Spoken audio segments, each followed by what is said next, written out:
So good afternoon, at least it's good afternoon in the East Coast here. And if you're calling in from other places, good morning or good afternoon. But I'm Audrey Russo, I'm President and CEO of the Pittsburgh Technology Council, as well as an organization called 40 by 80. That is our charitable arm where we do work in pathways for education as well as entrepreneurs. Very, very thrilled about today's panel, and I think you're really going to be in for a treat in terms of listening to the people and the work that they're doing. You know, before we get started, first of all, I'm really excited that we have cybersecurity coming up. You know, what are we calling it? Cyberg. Sorry about that. We have Cyberg coming up, and that's on May 25th through 27th. We'll put a link out there for everyone. We've been doing this for a while, and security is really an important piece of the fabric in terms of innovation as well as protection for our region. So I'm just thrilled to listen and hopefully that we peel back the onion to understand what are some best practices and some of the things that each one of the people on this panel are going to talk about today. So if you want to know more about Cyberg, the link should be out there. So before we get started, I really want to thank our CIO Insights sponsors. And again, it's important for everyone to know who our sponsors are because they're part of the ecosystem. They create jobs, they create opportunities, and they are part of what's building tomorrow. And the first is CGI. They were founded, I don't know if people know this, but they were founded back in 1976. And they are one of the world's largest IT and business consulting services. I think they have over 500 professionals right here in Pittsburgh. And I know that their footprint far exceeds Pittsburgh and other places that we also have relationships with, but they're a big anchor tenant here and they do a lot to support the ecosystem. They've been in the region, they've made acquisitions, a company called Suma. They're just very, very active in making sure that this is a region that really proliferates. So I'm really happy that they've been by our side, and they also have their own innovation center as well. So they've been doing a lot of work in the fintech space. So Avanade, Avanade, they're a global professional services company providing IT consulting and services in Pittsburgh. They are a #1 Microsoft provider worldwide, and they're focused on the Microsoft platform, specialize in AI and business analytics, cloud app services, digital transformation, modern workplace, security services, tech and managed service offerings, all the things that have definitely impacted each and every one of us through this entire pandemic in a way that's been so rapid that we couldn't have imagined. So thank you, Avanade. Cloudera is a company that believes that data can make what is impossible today possible tomorrow. Again, we've seen that through the pandemic. They deliver an enterprise data cloud for any data anywhere, from the edge to AI. They enable people to transform vast amounts of complex data into what they're saying is clear and actionable insights to enhance businesses and exceed their expectation. They have been, they're a leader in hospitals to better cancer cures, securing financial institutions against fraud and cybercrime, and helping humans arrive on Mars and beyond. So we're very excited to have them as partners and for people to get to know them and use their services. And definitely not least, but right now I'm going to introduce Chris Conboy. He's going to talk about Snowflake, and they have been a friend of the Tech Council for a while, and I'm going to pass the baton to Chris. So thank you all for your support, and thank you all for being here.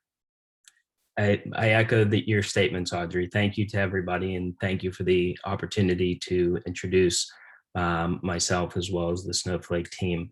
So my name is Chris Conboy. I am based here in Pittsburgh, and I'm part of the global account team supporting the Pittsburgh area. Snowflake has had what would be called a meteoric rise, right? We have found the answer that has plagued big data for a very long time with our cloud data platform. Today, as we sponsor cybersecurity, as we sponsor the event for the PNC cybersecurity team, the evolution and the maturation of a security data lake has really come full circle.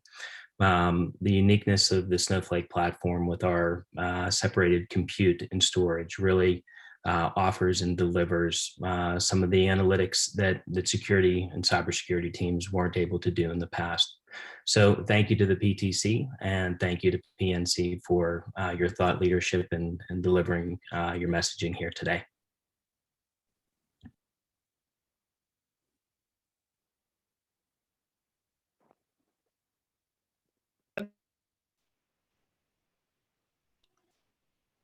I'm trying to unmute. We can hear you now. Can you hear me now? Okay. Yeah. This is why you don't unmute me. So everyone know, thank you. Thank you so much, Chris. Thank you for those words and thank you for all our sponsors.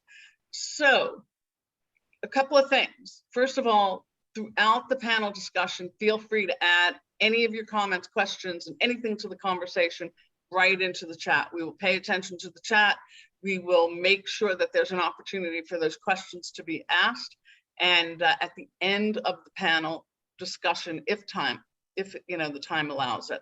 So make sure to stick around at the end of the panel. We plan on offering 2 short networking sessions so that you may meet others in attendance. As I mentioned earlier, I think it's really important for all of us to be connected.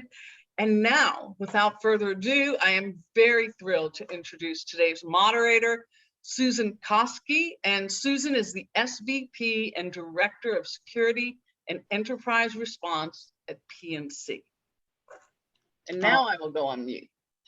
Thank you, Audrey. Thank you, Audrey. And thank you to all of our sponsors and welcome to all of the attendees here today. We're really excited to talk to you from the PNC cybersecurity team. And what we do every day to really kind of attract the right talent and retain that talent and how we've had to evolve over time. So I'm going to ask each of our panelists to spend about a minute introducing themselves. And I'm going to start with Sam Strohm. Good afternoon, everybody. I see some familiar faces on in the call, so nice to see some folks virtually again, and nice to meet you all. My name's Sam Strohm. I lead the Security Defense Center at PNC. That is it's a converged operation. I've been with PNC for 20 plus years. I've had some different roles over the year. I've been with security full-time since 2012. I came back to security just in time for the infamous DDoS of 2012. Part of my office, I lead the Security Intelligence Group, which is led by John Shiflet, who's on the phone. The Security Defense Ops team, which is your traditional perimeter security, the SOC, the forensics team, engineering, insider threat, and most recently, the Physical Security Command Center. I also own the Attack Surface Management team, which is vulnerability management, hardening, firewall, and proxy rules. And then I have a small office, which I call my optimization office, and that office is meant to keep me in line. So look forward to talking to everybody today.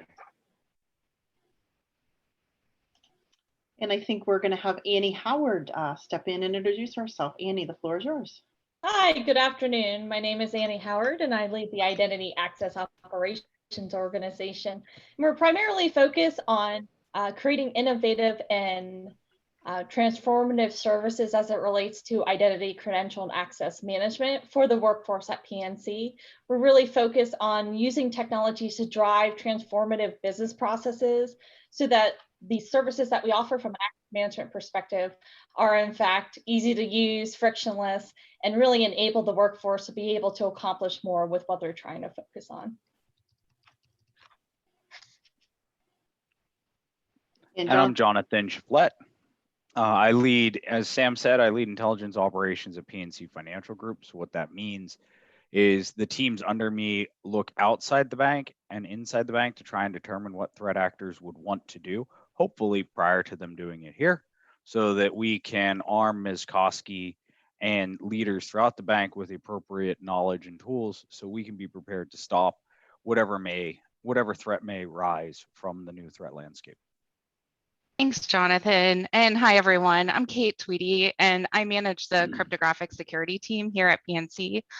Our focus is really on ensuring the protection of sensitive data, especially customer data, with both encryption and tokenization. I'm responsible for the tools themselves that do that technology, as well as really making sure that our application teams are using those tools to the most, right? I really think that protecting people's data and their privacy is one of the most important things we can do in cybersecurity. And so kind of to keep along those lines, I'm really passionate about some crazy topics like, homomorphic encryption or quantum computing and all of these things that we can really look for their impacts in the future on data security and really keep protecting data, well into the future. Well, thank you, everybody. And with that, we're going to roll right into some questions for our great panel here. So what do you think some best practices are for really getting a diverse cybersecurity workforce, whether that be gender, race, diversity of thought, diversity of experience? And Jonathan Shiflet, what are your thoughts there?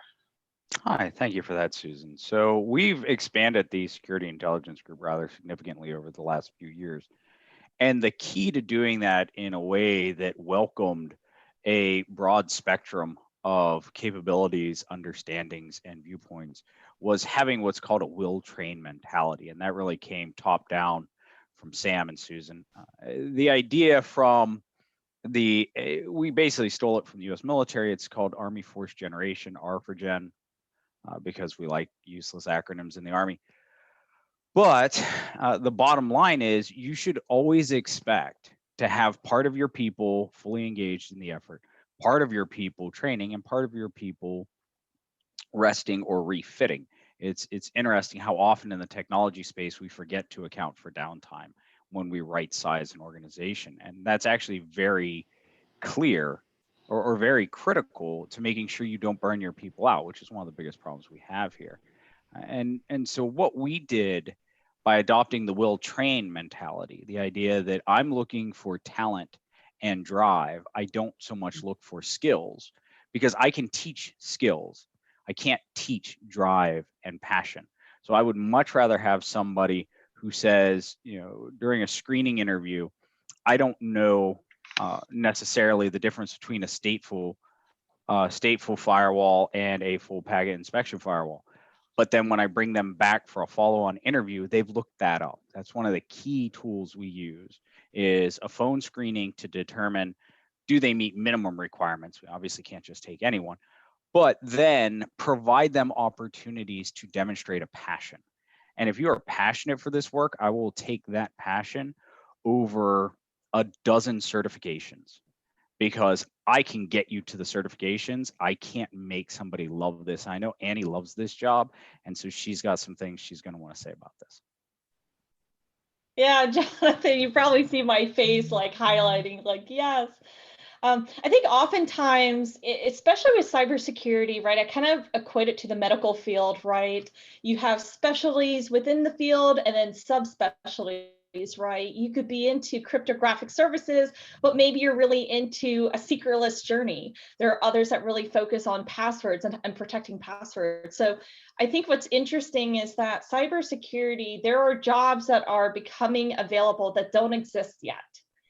And so to be able to keep up with fulfilling those needs, you really need to look at behaviors of people. When you're interviewing, skills are one thing, but really the behaviors.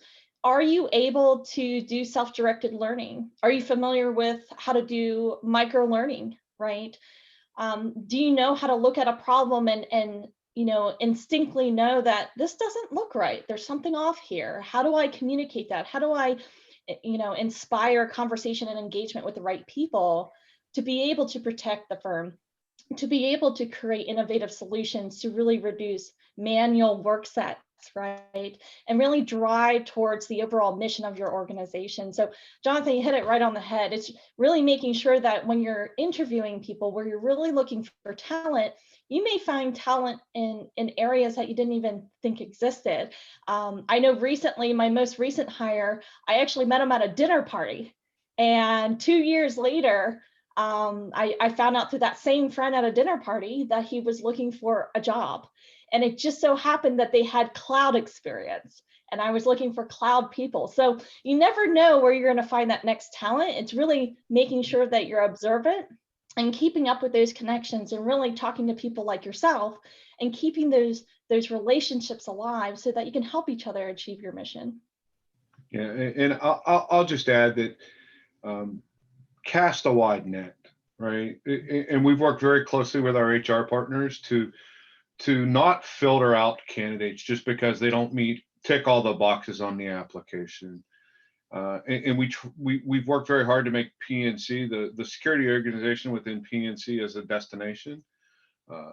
People leave us periodically. The door's always open. I'm in a process of hiring back 2 or 3 people that left us for a couple of years and realized, what a destination that PNC is and what a career opportunity that PNC is. And so work hard with your HR folks. Don't cast anything aside. My degree's in psychology.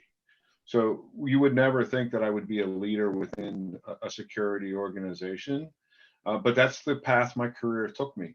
So be open to any and all applicants, right? I always like to say, let me be the filter. I let my leaders be the filter. Don't discount somebody just because they don't meet X amount of experience or they don't have X degree or X certification.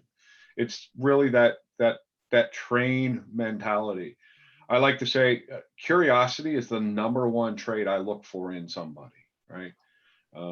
So that would be that's my position, is cast that wide net. I'm very proud to say we had an open rec a couple of months ago, and we had over 100 applicants for a single rec. So we are known as kind of that destination. Yeah, kind of to echo what Sam is saying here, one of my favorite hires, and let me add too, it's really hard to find people who work in encryption, right? It's not like a super popular field to be in. So I very rarely expect to hire someone with a lot of crypto experience. But one of my favorite hires is someone whose background was actually in like police forensics work. So they studied like blood splatter patterns and things like that. One of the most accurate and detail-oriented person you will ever meet. And I love those like non-technical transferable skills, because like that's the tough stuff, right? Like everyone has said, we can teach the technical skills, but those other things are really hard. And we'll just close it out by saying, to Sam's point about lifting people up and letting them go. The old adage, if you love something, let it free. We've empowered a lot of our people to do great things, go out, speak at events like this, and then, somebody comes along who can dramatically improve their life. I don't begrudge them that. I don't think any of us have ever done that. And what happens is now that person that I've trained goes out, gets more skill sets, but remembers that I put them first, that PNC put our people first. And so when they get an opportunity, they want to come back to PNC, bring all that experience. And even if they can't, whenever we have openings, I get most of my best talent being referred to me by folks who we've empowered, we've uplifted throughout their career, saying, go to PNC, we'll make it a great life for you. Because that's the idea, folks are going to come in and do 50 years in the same company. I don't think that's realistic anymore. And so helping our HR partners embrace that too has really helped us secure a cycle of talent growth and talent development. Well, thank you, panelists. I love the ideas we heard here. It's about passion, intellectual curiosity. If you either have that or you don't. And when you don't have that, it's like really incredibly hard to teach that. Folks talking about learning on your own, self-directed learning, whether you're, early in your career, mid-career, senior level of career, you've got to be a constant learner, because the digitization of everything we do changes so fast. And I love what you said there, Sam and Jonathan, about being a destination.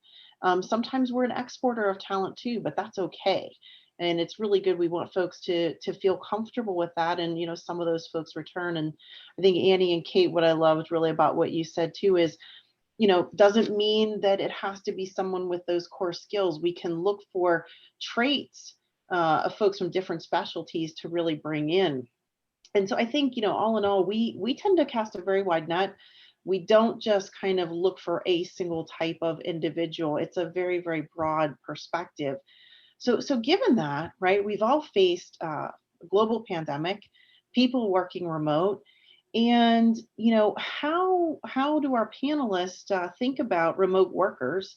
Would you consider remote workers for positions? And how do you adapt if maybe some of those things you can't really do remotely?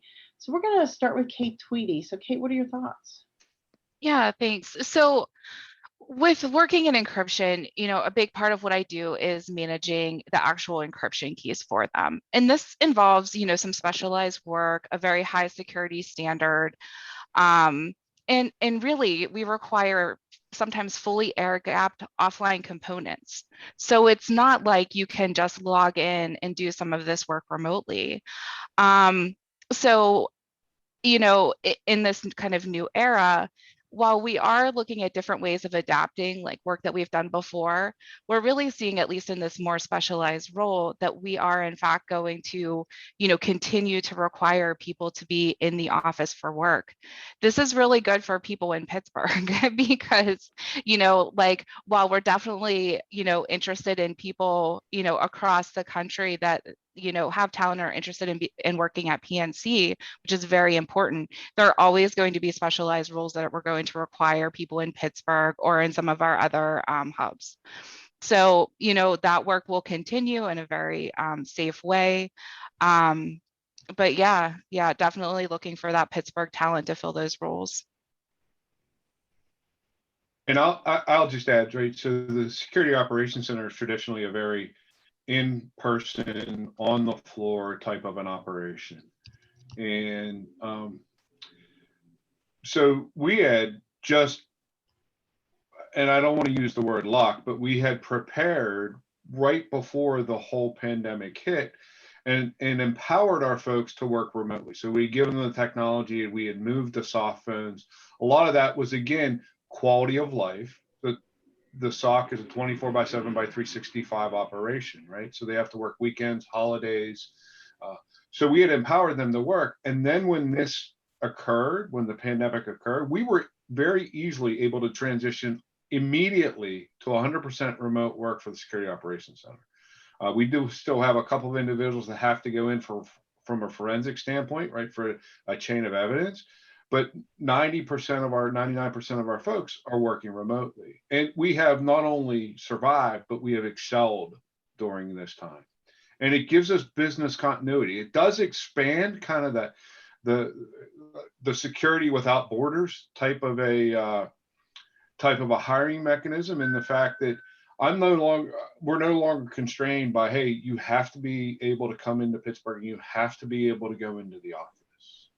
So it kind of expands our ability for hiring.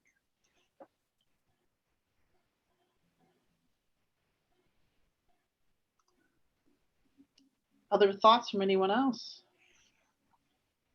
I'll add to a little bit to what Sam is saying there too. When you look at, we're in the process of, finalizing our acquisition of BBVA, but that's really, kind of, we have that Eastern block and that Sunbelt block of, capability. And when we think about hiring, we want to make sure we can kind of cover that various time zones.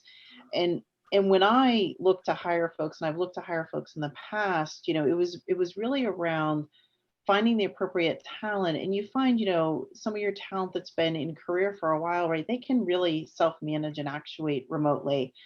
And some talent that might be earlier in their career, may need a little more of that one-on-one kind of office touch.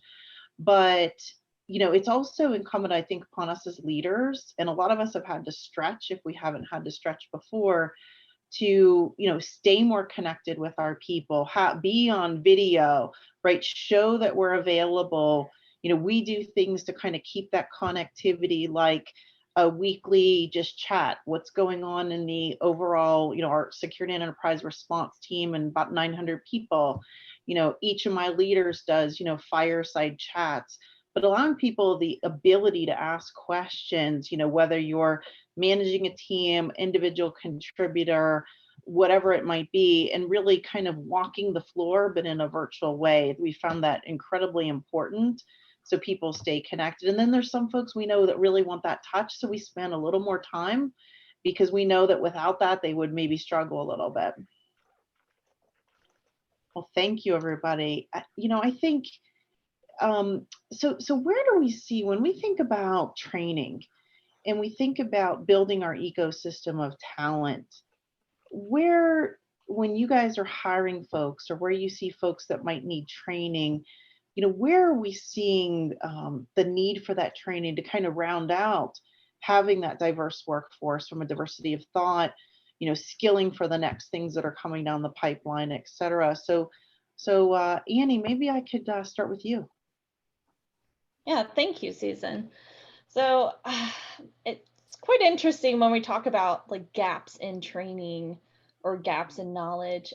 I think to kind of highlight some of the trend that we were talking about with the first question about hiring and what we look for. I can pretty much teach you anything, right? I think anyone in the organization who has that tribal knowledge, that understands the lessons learned over the years, they can really teach you very effective ways of execution, right? But it's really about making sure that the passion is there, which is something we can't really, give you. But I think the way that we kind of fix that gap in training is really aligning opportunities with people that have an interest in those opportunities. And it's not always one-to-one. I know in various roles throughout my career, you see talent differently depending on where you are in the organization, whether you're observing characteristics or behaviors of your own employees or employees in sister orgs, or even partners or regulatory conversations. You get to see different skill sets of people. And even though that they may not be necessarily, like Kate, as you were saying, a hardcore crypto analyst, they do have some skill sets like being detail oriented, where they can analyze that type of data and give you confidence in that. And again, to kind of, re-highlight some of the things I mentioned previously, the learning and the aptitude to learn, you really have to have the passion and the motivation and the drive. And in some cases, like myself, I've known that, I can get bored pretty easily. I need something new to touch every few years. I need to, encompass myself into new ways of learning, because otherwise you get stale and you're not really being effective in the market, right? Things are moving at a very fast pace, and being able to keep up with that, it really takes your own motivation to really learn. And so as a manager and even an influential leader, right? Not even someone who's managing employees, but someone that can influence other employees. It's really cultivating that environment and the sense of culture to really be agile enough to say, hey, we're going to do something different. This hasn't been in our scope before. So from an identity perspective, right, you hear a lot of buzzwords about zero trust. And it's like, well, what does that mean, right? And really it comes down to foundational elements, right? At the end of the day, our mission is to protect the bank. It's to protect our customers. It's to prevent that fraudulent activity from happening. And how you go about doing that is really aligning people's personal passions and motivations with opportunities that come through the pipeline, so that you can execute, and you execute well, and the employee happiness rating, so to speak, goes up, right? Because they feel like you're instilling trust by giving them those new opportunities, by letting them succeed, or in some cases, fail, right? One of the best learning opportunities I've had is failing, right? There are certain things where you're going to fail, and you take a step back and go, okay, what could we have done differently? Did we not have the right tooling? Did we not engage the right people? Did we even not know what we didn't know, right? So as you kind of go through identifying those gaps, you really need to understand what is the real gap that with a particular person, and really seeing, is it really a gap, or maybe you need to align them with a different opportunity within your world to really get them to inspire others, as well as inspire future managers, right? Future leaders of the world. Yeah, and I think we want to be careful. The part I would bring into this, because my own daughter is, there are more and more opportunities for learning. At even the high school level, my own daughter is going to get certified through the CTC in her school district in computer programming. She wants to get into the technology space. And PNC has a Grow Up Great mentorship program where some of my folks are actually going out working with different individuals, helping them understand the skills we need. I want to caution, though, that we don't want to always chase gaps and try to build a curriculum around the latest thing, because the latest thing is going to be the last thing very quickly. And really, to what Annie was saying, the foundational skills are the most important. Can you think critically? Can you read and write and communicate effectively? And those are the most important skills. And I do have a concern as I see a lot of schools, even four-year institutions, really starting to track towards super technical, like we're going to get you to where you can do this one very cool thing in a cloud because the projections say we're going to need that. First off, what I've always told my kids, and also all the young people who ask me for any advice, is don't chase a job based on a projection. Because when I was growing up, if you were a lawyer, you made it. You had a great life, tons of money. Now, a lawyer is going to make less than somebody coming out with a basic technology certification. So because the market got flooded. So find the job you love, because if you love the job, you're going to do it better. And I would want us to make sure we still push our educators to and empower our educators to teach to those fundamental skills that are needed in every job. Because if I can't explain to Susan and Sam why this is a threat, if I can't arm them so they can articulate that out to the line of business, if Kate can't explain to me why homomorphic encryption is important, then we're not getting anything done. And I want to make sure it gets out there. Let's continue to push our children to read great literature, to engage in conversations, to have debates, and things that aren't always technical, because technical people still need to talk to humans. And that's really the foundation of everything we do in this world. And I know, Kate, you have some thoughts on that. Oh, talking's the hardest part. I can do all the technical stuff, but that's talking. Yeah. So, one of my favorite interview questions is, what do you read?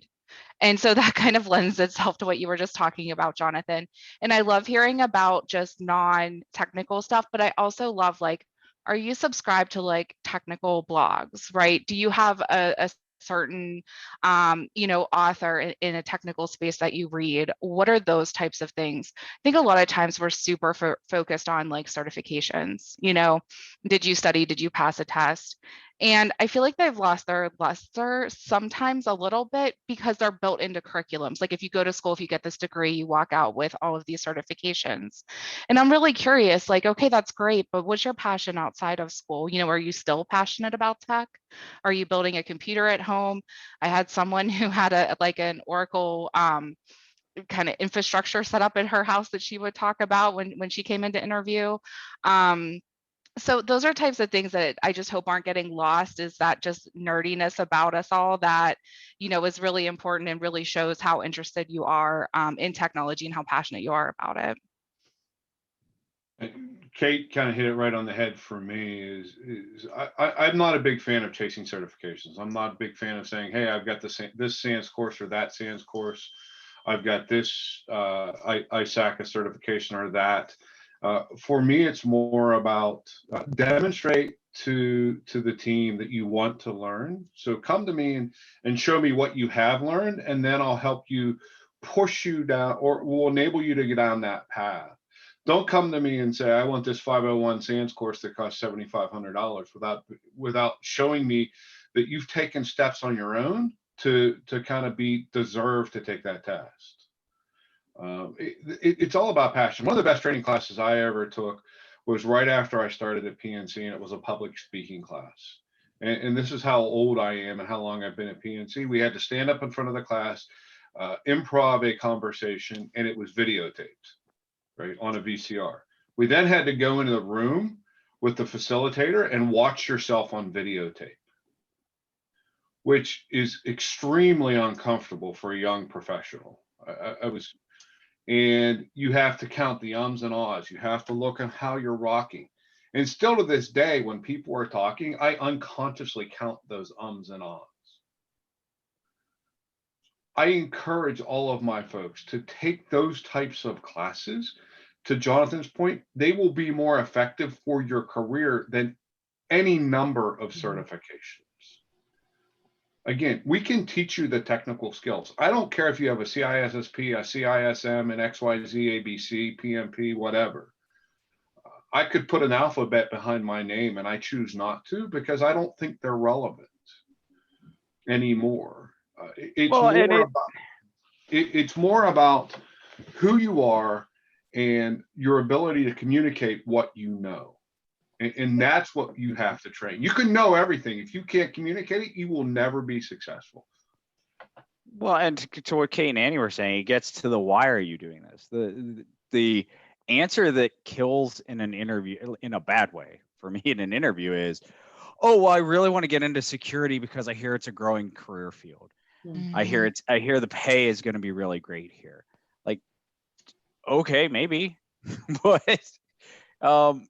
much more to Kate's point, I want to hear somebody who says, I read SC Magazine on the weekend, or if I ask them, what's the greatest threat to financial institution? Take a moment, think about it, and then give me an answer. And if you can defend the answer, it doesn't have to be my answer. I just want to see, can you think? Can you be logical? And that's, specific to what I'm doing. But having the passion is the most important thing, because then you'll get those certifications if you need them. But I mean, how many of us have taken a certification course for a technology VCR? I mean, we used to have, different cat cables. We used to think about all the technology we used to use that my kids don't even understand why the save icon is a disk. They don't even realize that's a disk. It's just an icon to them. So chasing specific technology, I think, is foolish. To Kate's point and Sam and Annie's point, doing what you love will always lead you to just do better work. And Jonathan and team, well, thank you. I'll add a few things here. Passion, learning. So I never ask about quote training. My team, I'm like, what do you want to learn? And when you think about that, right, it makes you think. It's not, oh, I want to take this class. Like, what do you want to learn? Because that learning objective really is defining like what your next kind of career item is. But it forces you to think, and it forces you to plan appropriately. And then go into the soft skills. My team has heard this many times. I'm like, all right, baby eagles, it's time to leave the nest and fly. And I tell them I'm going to put you in, the hot seat in committee meetings and things like that, because that's the way you learn, right? That's the way you improve your skills based on the audience. You think on your feet. You have to be able to do that. And I'll either say eagles fly or little chickadees are getting kicked out of the nest, but you have to, as a leader, do that for your people and step back, because you should have done your job by then, so you empower your people. And I think there's another thing too, someone said about failing. And failing's okay, because you learn the most. If you think of like ideas out there, I think I saw statistics that 1 out of every 10 like innovative ideas actually makes it. But as leaders, how do you inspire, right? How do you reward and celebrate when there's a success, around kind of innovation and things like that? So if you can put programs in place, and they could just be recognition amongst the team, et cetera, but it's really important to kind of highlight that behavior and that curiosity and passion you want, so others see that and, work to emulate that within your group as well. And I think I want to thank the panel here today, and thank the Pittsburgh Technology Council and all of our sponsors. for allowing the team to talk to you about their thoughts on these really important topics about how we curate a workforce and how we really make sure we have that capability that's diverse in thought, people, leadership to really deliver the mission of security and enterprise response for the company. And with that, I thank you, and I'm going to turn it back to Audrey. Hi, everyone. I'm trying to bring my chat back up. Okay, great. So first of all, so great. It's so great, like, just to hear all this, because we just spend so much time in our world at the Tech Council, not just talking to leaders like all of you, but really peeling back in terms of, what it means to work in this world of tech, right? Because everyone's saying they're a tech company now, right? There's this whole movement. I'm a tech company, and Bill Gemchek says, PNC is a tech company. They just happen to move money around, right? I've heard him, say these different things. So we're all in this, right? And having this, how do you perpetuate this culture, Sam? There's some things, there's been a lot of conversation in the chat. Like the most recent one is from a Justin who says, from potential candidates coming from non-traditional backgrounds, right? Isn't it funny how it's literature and writing, et cetera? Those are non-traditional. Outside of CS, IT, SD, what kind of advice would you give people to overcome the hesitation to pivot, quote unquote, into a new industry? But really what Justin's saying is the feeling of imposter syndrome, right? The feeling of, right? So what's your reaction to that? Right. So I'm an imposter. I'm a psychology, existential phenomenological psychology. Actually, that's a handful, right? So I've often been that imposter. Annie, I know because she was part of my team when she first started. Has a math degree, right? That's kind of that same imposter syndrome. We're not computer people per se. We just kind of grew into it. Mm-hmm. I think the most important thing that I try to instill in my folks is, and folks coming in, is whatever you're coming into, your job is going to matter, right? What you do matters. What we do every day, and Jonathan and Annie, because we've worked together for many, many, many years, have heard me say this: by protecting the bank, I'm protecting the shareholders, I'm protecting PNC, and ultimately I'm protecting my family, right? Because I'm protecting my job, which protects my family. So I'm working for my family. Anybody we bring in, we try to instill that. Listen, you're coming in, the work you're going to do is very important, and you will make a difference. And we're very honest and open. I don't care. I really don't care what your degree is in, right?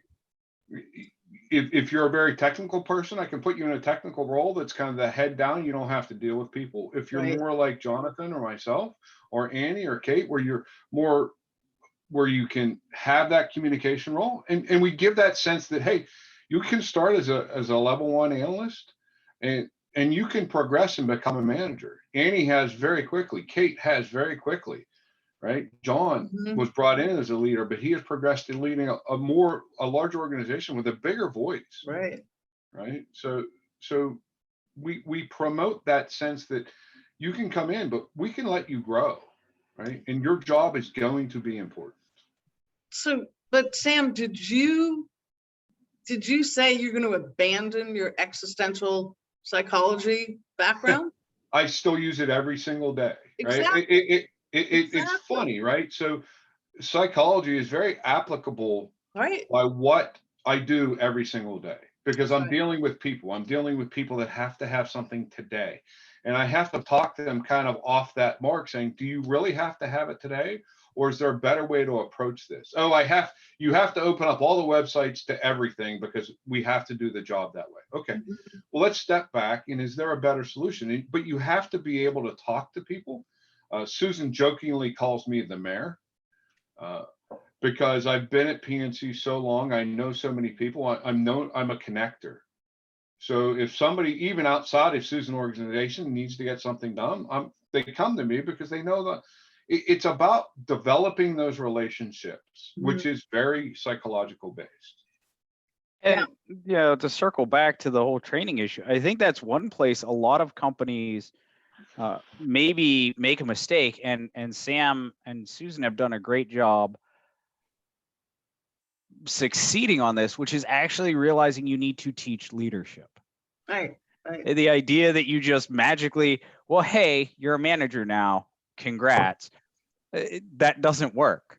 So, Sam routinely lets us know the books he's reading, giving us the opportunity to recognize if we want to get there, we should be reading as well. Susan does the same thing. So, the idea of soft influence on your people and things that you can bring from a non-traditional background. I have a philosophy degree. So, coming out of understanding how to think and how to deal with people, because as I said earlier, and I think a lot of us have alluded to, in the end, though we all work in technology, it all comes back to conversations between people, because that's what we do. Anyone else want to add to that? Yeah, Audrey, I would say that it's also infectious. If we take this kind of like unprecedented COVID situation, I know what I love about working at PNC is really the innovative thought process around how we give back to the community, and very much about giving back. That, I've had some opportunities presented to me and I want to pay that back to the community. During the response with some of the small business administration loans and the PPP program to help essentially people who have lost their jobs, help them get money from the federal government and get to that aid. I mean, PNC had an internal, what we called a lend a hand program. And it was like, look, you may not know how to process these loans, but we're going to teach you how to do it. But it's all about interfacing with the customer and making sure that you understand the value you can add. And I thought it was incredible. We had people, even in cybersecurity, raising their hand saying, I don't even know how a loan works, but I'm willing to be taught these skills and execute. And I think that's really, the culture from the top of the house to really, get a message, from your executive leadership saying, hey, we're committed. I don't know if you've been following the news with our low cash flow options that are coming out as well to help people manage their finances. We all have low cash flow moments. It doesn't matter how much money you make. We always, all of us have experienced, oh, I have a bill due that I forgot about, or that $400 dental check that my kid needs new braces. I mean, the opportunities there in helping giving back to the community also brings opportunities for people to say, can we step up? Can we really do more? Can we expand what is possible for us to achieve? Yeah, and just to circle back to imposter syndrome, I mean, that's really real, and I think it impacts, women and different minority groups, a little bit more. And there has not been very many moments in my career where you don't have that feeling that you are an imposter in some way, because you are in situations all the time that you're not an expert in. But you just have to like count on that background and kind of have that belief in yourself. So I just hope, like, for people that maybe don't feel like the company they're at is as maybe inclusive, or if they feel like they should not be applying to these jobs, just give it a try. Like, recognize that everyone feels like that, even when they're experts in their field, right? There's no way I can know everything about crypto. Like, that's impossible. And then there's no way you can know so much about crypto and then also know so much about like all the other technologies that use encryption on top of, like, it's just, there's no way, right? And we all just do the best we can, and we work on our relationships and knowing a lot of other experts that help us along the way. So just don't let that hold you back. Well, it's so interesting because many of the people that you're talking to in this particular group are probably seasoned professionals at some level, right?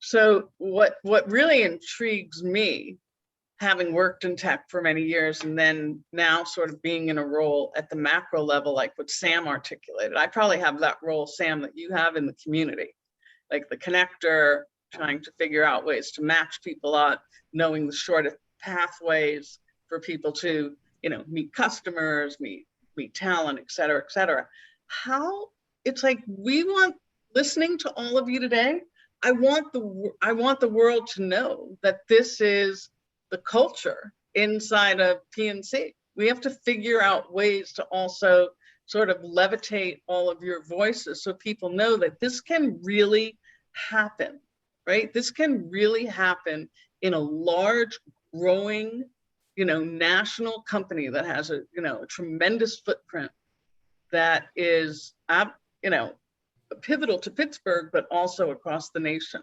How do we do that? How do we do that? Because it doesn't happen through HR.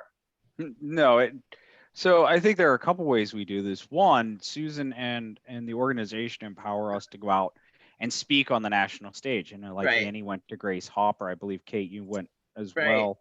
We've been to idea. national conferences. We've Mhm. spoken there.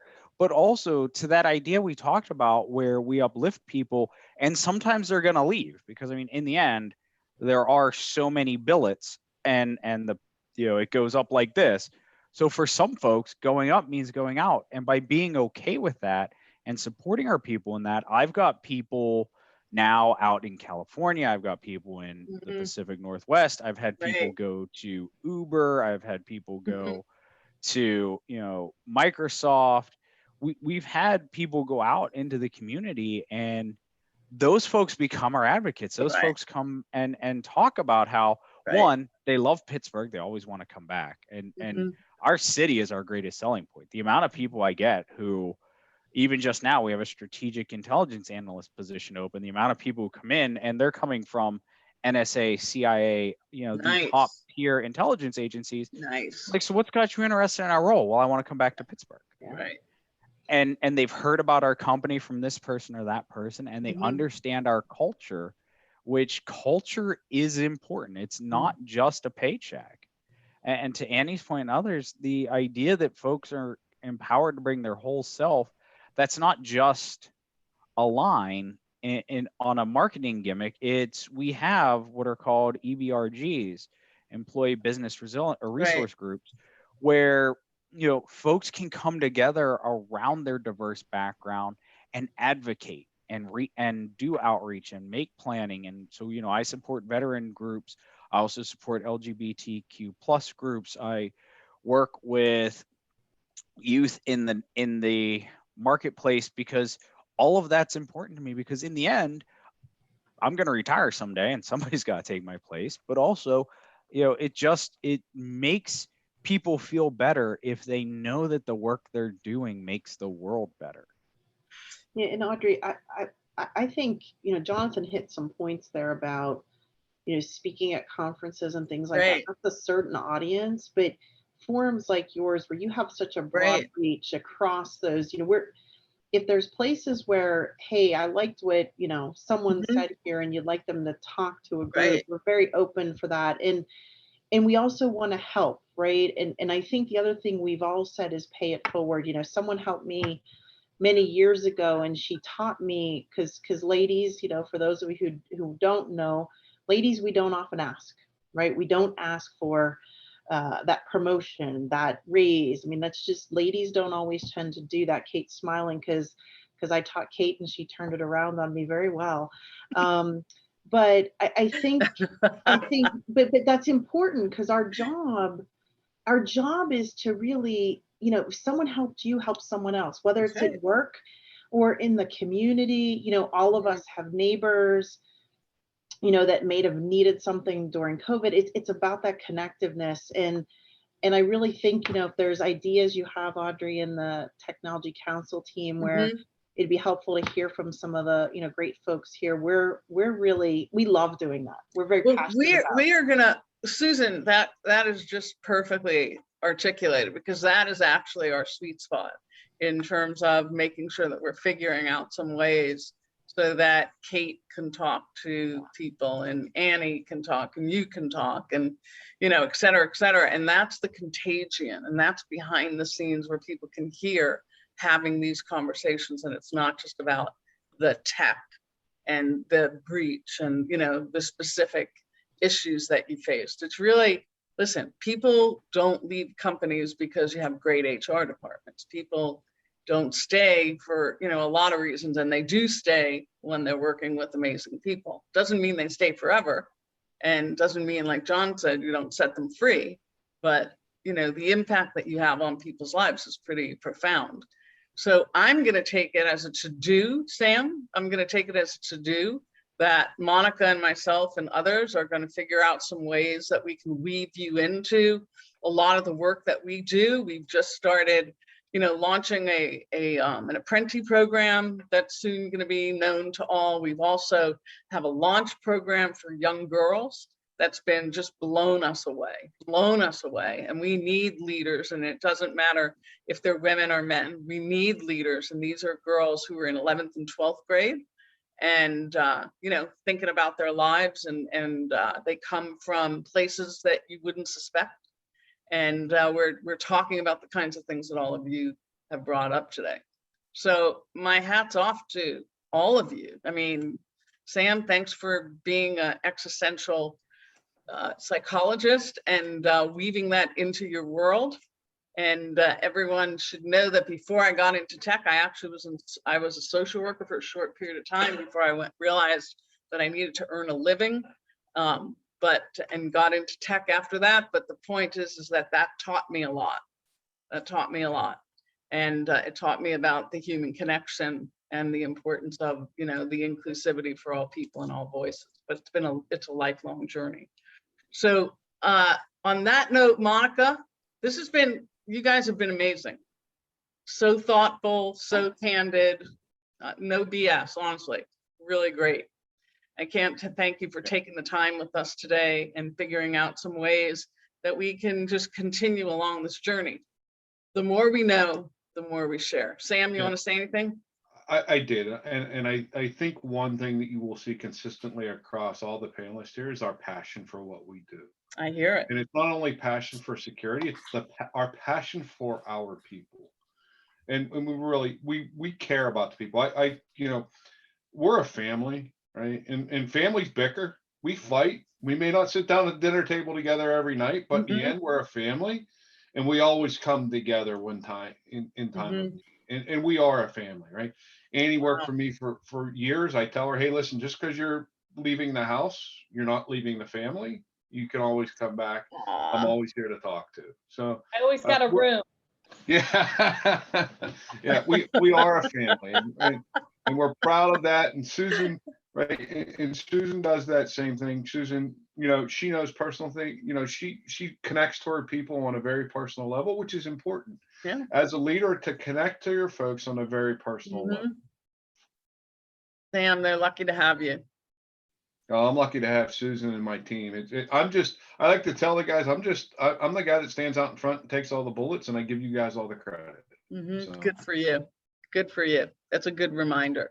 So Monica, what's next after this lovely combo? We'll break everyone up into some short breakout sessions to do some networking. So you will be asked to join a breakout room. So please click on the button, and then you'll be in a room with some other folks. Just go ahead and introduce yourselves. If you want to share your LinkedIn or share your contact information, you can do that within the chat. And just have a good time meeting one another. And so we're going to do that twice or once? Yeah, we'll do it twice, approximately 10 minutes. Yeah. So okay. It might be short, but we'll figure out some ways to stay connected. I know we had some great content, so we kept on going. Really cool. So thank you. So thanks again. I'm not leaving. I'm going to go into a group. Yep.